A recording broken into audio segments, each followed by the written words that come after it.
Ndiyanibulisa nonke ngegama likaYesu Kristu Nkosi yethu, amen. Lo uthethayo nguAndisa, umamfundisikazi uZungu. Ndikhonza kwibranch yaseTshepisong phantsi komongameli uTshabalala. Namhlanje we witnessed a very blessing service.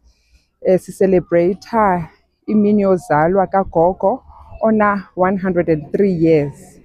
I must say that as ibandla, this is history, andikeva uba sike sanaye ugogo ongaka kwibandla lethu. Kodwa ke into endifunde namhlanje kugogo is kuhlala enkosini. I-foundation yobomi bakho should be God njengomntu omtsha okanye njengomntu ongumama. Umntu ongumama ngokudalwa kwakhe ngumntu ophiwe amandla nguThixo.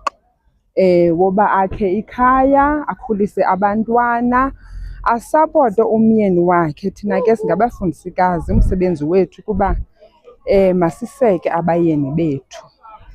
Enye into endiyifunde ngogogo namhlanje yintlonipho, which is the basis of everything. And I've learned that without intlonipho, ubomi abubi na meaning. Ndiyabulela kakhulu.